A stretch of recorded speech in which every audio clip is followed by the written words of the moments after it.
ውጭም ሆናችሁ በክርስቶስ ክርስቲያን የተሰኛችሁ ኦርቶዶክሳውያን ይህን ስብከቴን የምታዳምጡ እግዚአብሔር በተናቁት በወደቁት መልእክት አለውና እግዚአብሔር አምላክ ልቦናችሁን ከፍቶ ቃሉን እንዲያስተምራችሁ የቅዱስ ሚካኤል ረዳትነት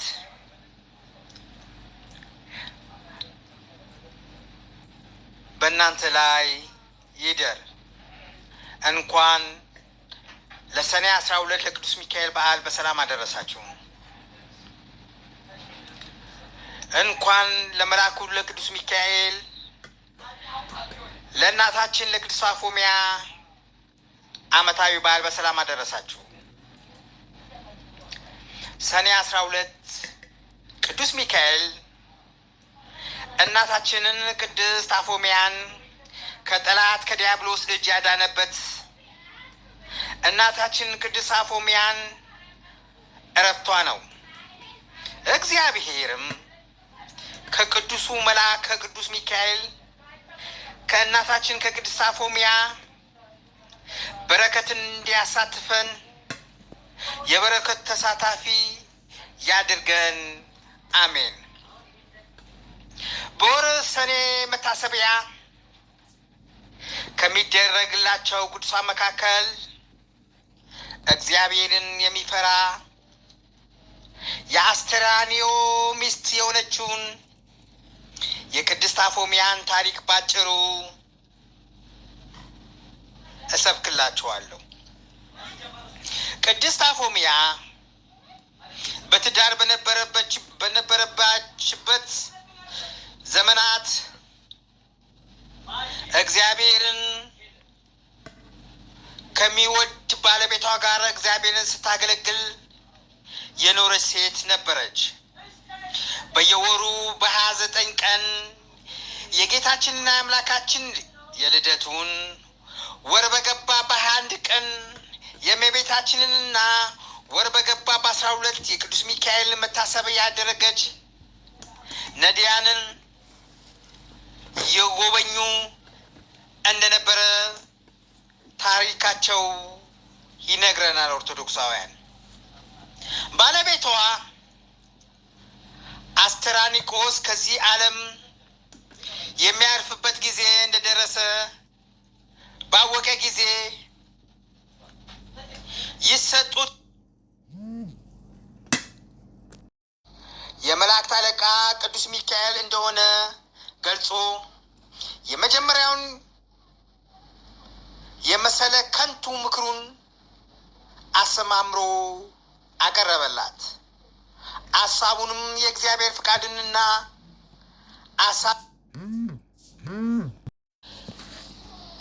ለማሳመን ሞከረ። ሰይጣንም አስቀድሞ ጌታችን መድኃኒታችን ኢየሱስ ክርስቶስን በገዳመ ቆሮንጦስ መጽሐፍትን እየጠቀሰ እንደተፈታተነ ሁሉ እናታችን ቅድስት አፎሚያንም ለማሳመን አብርሃምን፣ ይስሐቅን፣ ያዕቆብን፣ ዳዊትን የመሳሰሉ ደጋግ አባቶችን ታሪክ እየጠቀሰ ወደ ትዳር ደጋግማ ወደ ትዳር እንድትገባ ደጋግሞ ወተወታት። ቅድስት አፎሚያም በእግዚአብሔር ኃይል ጸንታ በቅዱስ ሚካኤል ተራዳይነት ታምና የእግዚአብሔር መልአክ ከሆንክ መንፈሳዊ መረጋገጫ የሆነው የመስቀል ምልክት የታለ በማለት በምድራዊ ንጉስና በጭፈራው መካከል የሚኖርን የጋራ መግባቢያ መንገድ ዋቢ አድርጋ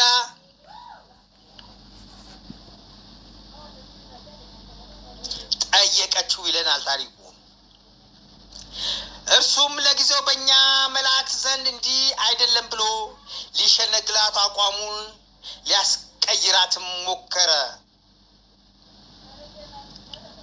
ከቤቷ ያለ የቅዱስ ሚካኤል ስዕል ላይ ያለውን ምልክት አብራርታ የእሱን ግን ከዛ ጋር አንድነት እንደሌለው አረጋገጠችበት። ከቤቷ ላለው ለቅዱስ ሚካኤል ስዕል እጅ እንዲነሳ ጠየቀችው።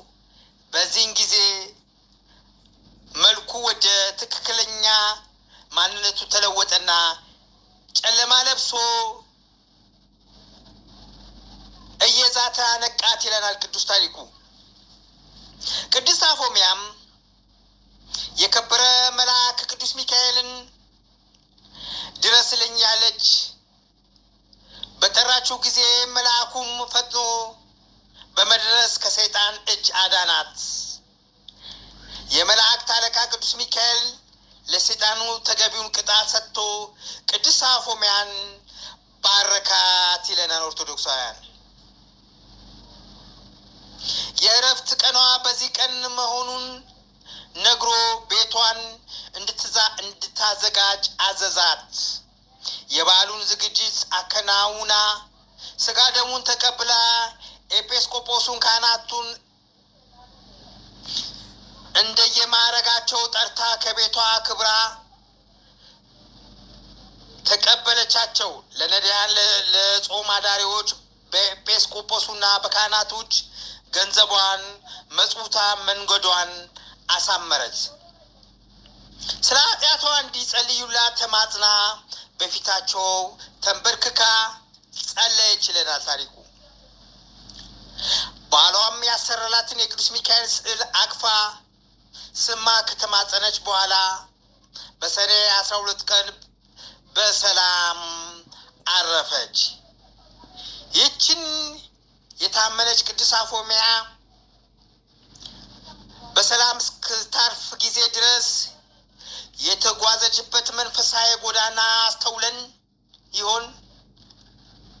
አስቀድማ ከባሏ ጋር አንድ ሆና በታማኝነት ፈጣሪዋን አገለገለችው። በኋላም የባሏን ኑዛዜ አክብራ ምንም እንኳን ኃጢአት ባይኖርባትም በሁለተኛ ትዳር ራሷን ማጠላለፍ አልፈለገችም ይለናል ታሪኩ። በጎ ስራውን አብልጣ እግዚአብሔርን ደስ ለማሰኘት ተፋጠነች እንጂ ሰይጣን ልጅ አለመውለዷን ተጠቅሶ ያቀረበላትን የጋብቻ ጥያቄ ውድቅ በማድረግ መንፈስ ሁሉ አትመኑ፣ መናፍስትን ከእግዚአብሔር እንደሆነ መርምሩ ተብሎ በቅዱሱ መጽሐፍ የተጻፈው መመሪያ ተጠቅማ ሰይጣን በተወክሎ እግዚአብሔር ተቃውማ እንዳሸነፈችው ታሪኳ ይነግረናል። የቅዱስ ሚካኤል እርዳታ ያገኘችውና በሰላም አርፋ ወዳ ገለገለችው እግዚአብሔር በክብር የሄደችው በጽናት ተጋድላ ነው። ለእግዚአብሔር ምስጋናም ይሁን። እኛንም በጸሎቷ ይማረን። የቅዱስ ሚካኤል የረድኤት ኃይል በሁላችን ላይ ይጠብቀን ለዘላለሙ አሜን። የቅዱስ ሚካኤል ድርሳነ ሚካኤል ዘሰኔ እናቴ ማርያም